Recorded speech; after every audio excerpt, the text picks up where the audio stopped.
Assalamualaikum warahmatullahi wabarakatuh. Salam sejahtera untuk kita semua.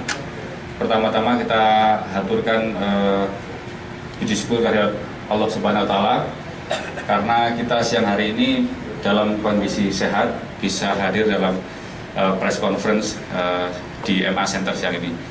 Sudah hadir Pak Mahfud Arifin, Pak Mujiaman, juga dua pengacara kita, Bang Ferry, terus kemudian yang udah kita kenal semua, Cak Soleh, seperti itu. Sorry, ini pengacaranya Donald Faris. Soalnya nggak dibuka dulu Mas Donald. Ya. Baik teman-teman, langsung saja. Intinya press conference yang ini adalah terkait dengan penetapan rekapitulasi KPU Surabaya terkait Pilwali Surabaya 2020. Susunan acara press conference kita, pertama-tama Pak Mahfud akan memberikan penjelasan, terus kemudian dilanjutkan penjelasan dari tim pengacara, tim hukum Mahfud Arifin Mujiaman, terus kemudian sesi terakhir nanti adalah sesi tanya jawab. Oke, kita mulai sesi pertanyaan. Pak Mahfud bersilakan dengan penjelasan. Monggo Pak. Oke ya. Ya, ini Pak. Biar enak. Assalamualaikum warahmatullahi wabarakatuh. Selamat siang dan salam sejahtera bagi kita sekalian, rekan-rekan media yang hadir pada siang hari ini, dan juga Pak Soleh dan juga moderatornya Pak Nanang, didampingi juga istri dan Bu Mujiaman. Teman-teman sekalian, kita barusan tahu ada rekap sudah selesai. Pengumumannya saya juga belum mendapat final. Pada kesempatan ini yang jelas kami mengambil sikap. Pertama tentunya kami mengucapkan terima kasih. Saya mendengar bahwa mendapatkan suara pemilih untuk saya, Pak Mujiaman sini 426.000 lebih suara yang memilih MA. Tentunya inilah yang kami ucapkan terima kasih kepada seluruh pemilih saya. Ini yang tentunya akan saya pertanggungjawabkan.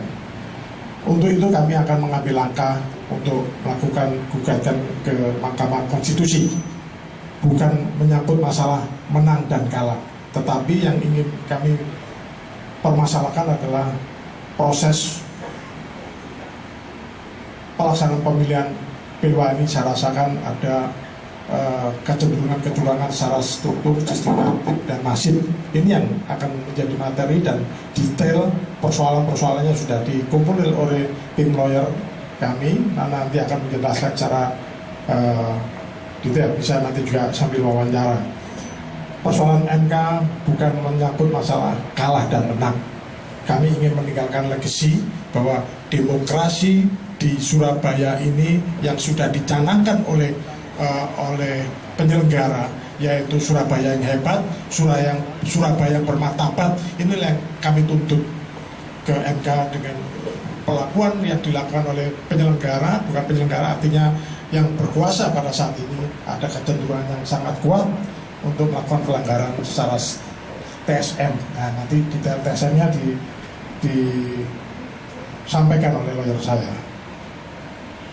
Di samping itu tadi saya sampaikan bahwa langkah mengajukan gugatan ke MK adalah atas banyak dorongan, dan saya mempertanggungjawabkan ini kepada para pemilih saya yang berjumlahnya 426.000 lebih. Ini yang akan kami pertanggungjawabkan dengan cara menunjukkan bahwa kita melakukan gugatan ke MK.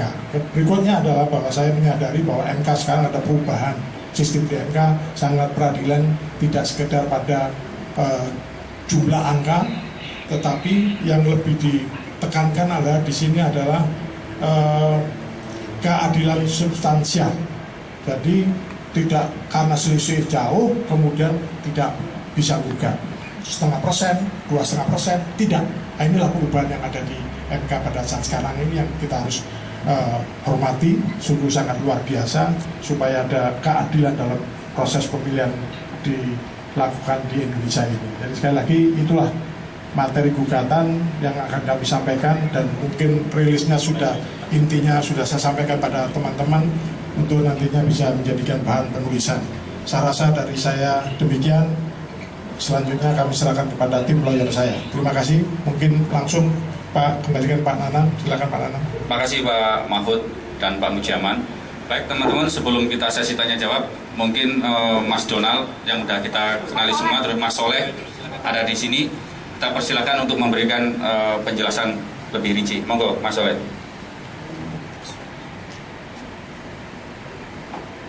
Assalamualaikum warahmatullahi wabarakatuh.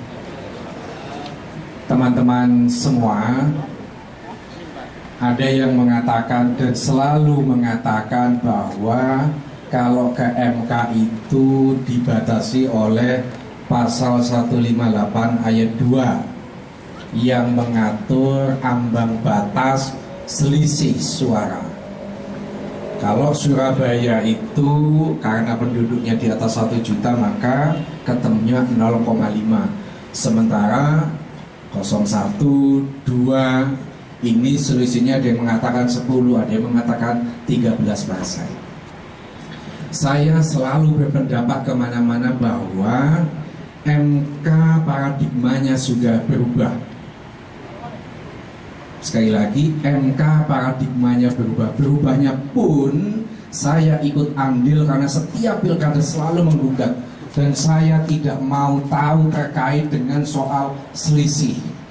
MK bukan mahkamah kalkulator, tapi MK ini mengadili selama proses pilkada, apakah di situ ada kecenderungan pelanggaran yang terstruktur, sistematis, dan masif. Nah, kalau ini sudah tergambarkan, maka ya tidak perlu mau ngomong soal oh ini tidak mungkin di TPS ini kita kalah, TPS itu kalah. Enggak, jangan bicara soal. Nanti saya akan jelaskan, saya gambarkan mulai awal bagaimana pertarungan hakim boleh guyu atau hakim. Pertarungan ini sejak awal sudah tidak imbang, tidak fair. Kebetulan saya ini kan tinggal di Surabaya, jadi ngamati semua. Coba kita lihat akhir tahun, sudah banyak bermunculan gambarnya RG, dan di situ selalu ditempeli dengan gambarnya Bu Risma. Maka saya selalu mengatakan, sajane Pak Mahfud, Pak Mujiaman itu bukan lawan RG, lawan Bu Risma. Cuman karena menurut undang-undang maksimal 2 periode, ya sudah dia nggak bisa nyalon. Maka butuhlah orang yang dijadikan calon, mau kambing, mau sapi, mau kerbau, yang penting didukung total sama Risma. Kenapa ini harus dipersoalkan? Coba dibuka Undang-Undang 10 tahun 2016, Pasal 71 ayat 3, tak bacakan supaya nanti enak. Ini mulainya dari situ.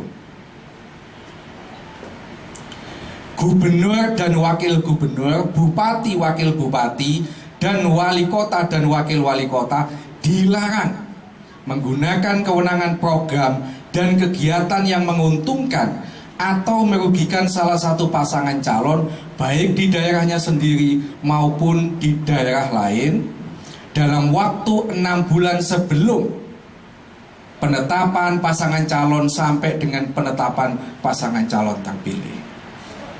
Artinya apa? Jauh sebelum itu undang-undang sudah melarang bahwa penempelan foto itu tidak pernah saat itu loh ya, tidak pernah menyebut Bu Risma sebagai pengurus DPP PDI Perjuangan, tidak ada.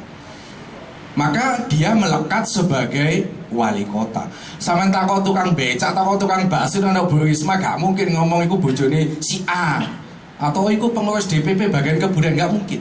Pasti yang diketahui itu adalah wali kota Surabaya. Pertanyaannya, kenapa itu dibiarkan oleh Bawaslu? Makanya kalau bicara TSM, itu tidak hanya pelanggaran dilakukan oleh incumbent, tidak hanya pelanggaran itu memobilisasi massa ASN, tapi juga harus digarisbawahi apakah penyelenggara pilkada, baik itu KPU, baik itu Bawaslu, dia netral atau tidak. Saya sejak awal bukan tim suksesnya Pak Mahfud. ketemu kayak wingi sampai takok ono wong. Baru kemarin seumur-umur ketemu dengan Pak Mahfud. Tapi saya selalu dalam video itu memang kalau saya di YouTube itu menampilkan objektivitas persoalan. Makanya kalau ini ada persoalan yang sangat terstruktur, sistematis, masih itu dibiarkan, ya itu namanya tidak mempertanggungjawabkan kepada pemilih. Ada hampir 1,5 juta orang itu memilih Pak Mahfud, memilih Pak Mujiawan, maka tidak boleh diam. Kebenaran ini harus ditegakkan. Ini soal yang pertama, soal baliho. Sebelum penetapan, mendekati penetapan tambah akeh. Sampai kalau saya mengatakan reklame-reklame di kota Surabaya, terutama di tengah kota, komposisinya tidak seimbang. Bisa jadi 95 itu RG, 5%-nya itu Pak Mahfud. Bahkan di Kertajaya ada di beberapa titik. Dalam satu titik itu atas bawah RJKB. Itu kalau dihitung pembiayaan entah berapa puluh miliar. Tetapi persoalannya bukan itu. Kalau itu uangnya sendiri sah, mau dikekno tukang judi, mau dikekno tukang bakso, monggo. Tapi ada peraturan daerah nomor 5 tahun 2019. Pasal 22 mewajibkan reklame memasang nomor handphone. Tujuannya kalau ambruk bisa dihubungi siapa sing tanggung jawab. Yang kedua, menuliskan masa izin berlaku. Sampeyan lihat di seluruh Surabaya, bedakan 2 tahun yang lalu dengan sekarang. Kalau sekarang itu hampir semua reklame tidak ada masa izin berlaku, maka patut diduga itu adalah bodong. Karena bodong mestinya harus ditebang, tapi tidak ditebang, digawe bancaan. Yaitu bagi saya itu adalah tindakan seorang wali kota yang mana posisi reklame yang mestinya secara hukum harus ditebang, enggak. Oke, saya diingetin garis besar ya, supaya cepet ya. Yang ketiga, ini terkait keterlibatan ASN. Saya tidak akan menyebut si A si B nya, tapi kita punya bukti video, kita punya bukti rekaman. Ada ASN yang diorganisir untuk memenangkan pasangan RG. Ono sing diseneni gara-gara di daerahnya itu lebih banyak balihonya Pak Mahfud. Ini jelas terstruktur. Yang selanjutnya adalah video. Video Bu Risma, kebetulan saya sendiri yang melaporkan kepada Bawaslu. Bagi saya, Bu Risma itu boleh berkampanye dan itu dibenarkan oleh undang-undang. Tetapi harus ada izin, satu. Yang kedua, tidak boleh menggunakan fasilitas pemerintah. Tidak boleh dia mendompleng kegiatan Pemkot Surabaya. Dalam kasus yang disebar di medsos itu patut diduga bahwa itu adalah kegiatannya Pemkot ditumpangi untuk arahan pemenangan RG. Yo wis tak laporno. Maksud saya panggilan wali kota itu. Anu mas, sudah dipanggil tidak mau datang. Nek nggak mau datang, kamu datang itu ke Pemkot. Pemkot itu dekat dengan Bawaslu, podo kota Surabaya nih. Paling lu setengah jam. Tidak mau. Artinya kayak ada kesengajaan, ya sudahlah, yang penting ada laporan, kita tidak. Padahal menurut undang-undang Bawaslu itu punya kewenangan, tanpa ada laporan dia berhak. Kalau ini memang ada temuan pelanggaran, dia jalan. Masalahnya selalu nunggu kita. Kalau sudah ditunggu dan dilaporkan, ya gak ditindaklanjuti. Tidak cukup bukti. Kayak gitu. Nah, selanjutnya adalah terkait dengan surat kepada warga. Kalau kita baca yang namanya kampanye itu memang ada tatap muka, ada kampanye macam-macam. Tetapi kalau izin kampanye, coba nanti Anda buka, saya tanya kepada Bu Risma itu, izin kampanye itu berkaitan dengan surat atau tidak? Apakah pada saat sebarkan ke masyarakat itu pada saat izin cuti atau tidak. Faktanya yang ada, yang kita punya, itu harinya berbeda-beda semua. Belum lagi ada kasus bantuan kepada RT RW. Kenapa itu dibrol, dikekno pada saat menjelang pencoblosan?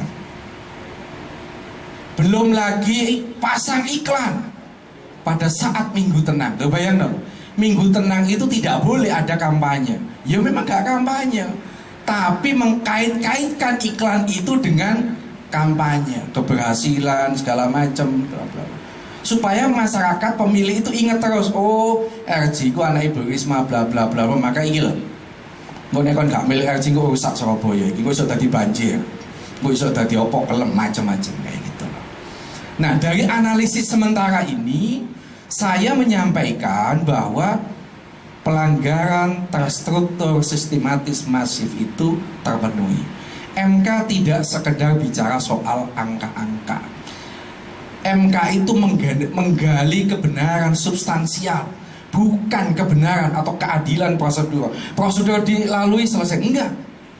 Meskipun prosedurnya itu benar, tapi kalau di situ jelas-jelas ada kecurangan, seperti yang di pasal 71 ayat 3 jelas itu, tapi dibiarkan, maka ini wajib menurut saya dibawa ke MK supaya dinilai apakah memang penyelenggaraan Pilkada 2020 ini betul-betul jurdil atau hanya epok-epok jurdil.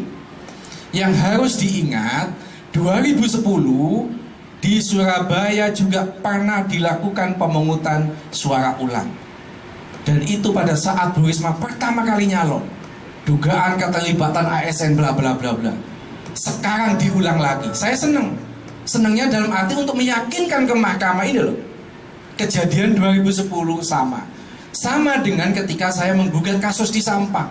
Berulang kali Sampang mau dimodel kayak apapun kayak begini. Akhirnya MK yakin, oh ya sudah, ulang seluruh kabupaten.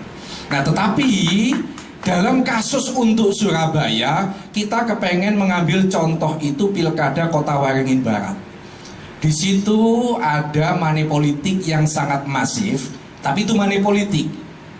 Tapi kalau ini adalah terstruktur sistematisnya, baik itu wali kota, baik itu ASN-nya, yang itu sangat masif. Maka menurut saya, kalau pilkada itu diulang, kecenderungan melakukan kesalahan yang sama. Kota Waringin Barat, MK tidak mau. Kalau orang sudah nakal minta ampun kayak gini, ini di pondokno tambah nulari ke penyakit itu. Bahasa kasar ngomong buang ke lautan. Maka kita minta harus ada diskualifikasi. Tetapi begini, MK itu punya kewenangan ultra petita. Kadang-kadang yang kita tuntut begini, di Sampang saya cuma nuntut 3 desa diulang, kabul sak kabupaten. Bisa jadi kita nuntut diskualifikasi, dikabulkannya malah PSU, pemungutan suara ulang. Tapi itu semua terserah. Yang penting yang disampaikan Pak Mahfud kepada tim lawyer, tujuannya itu untuk meyakinkan kepada publik, jangan kasus-kasus seperti ini terjadi lagi ke depan.